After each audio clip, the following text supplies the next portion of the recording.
Le vin vogueur, qu'est-ce que c'est? C'est un projet qui marie le vin, la mer et l'art.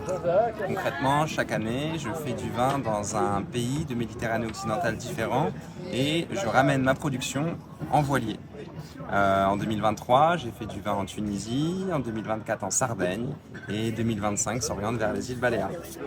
Moi, je suis franco-tunisien, donc faire du vin en Méditerranée occidentale, c'était une évidence.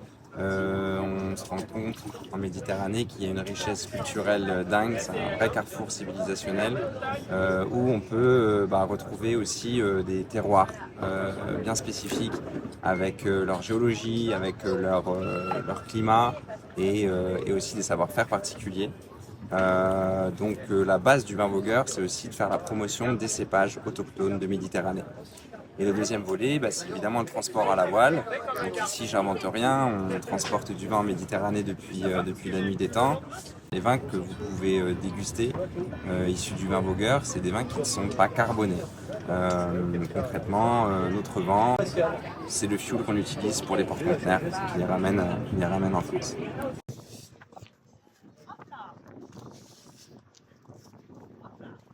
Alors l'Assiette, c'est une association qui est basée à Bordeaux.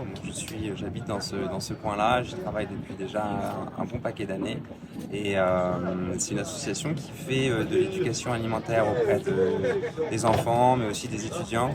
On a un lien direct avec le projet du vin vogueur dans l'éducation au goût. Mes vins sont faits à partir de raisins issus d'une agriculture durable et l'assiette prône également une alimentation saine basée sur le locavore.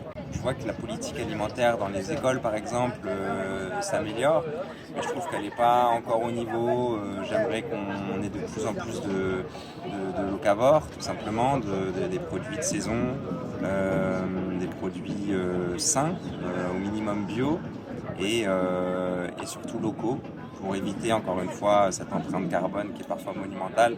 On ne peut pas concevoir de manger une salade de tomates au mois de décembre ou tous les fruits exotiques, c'est un peu récurrent.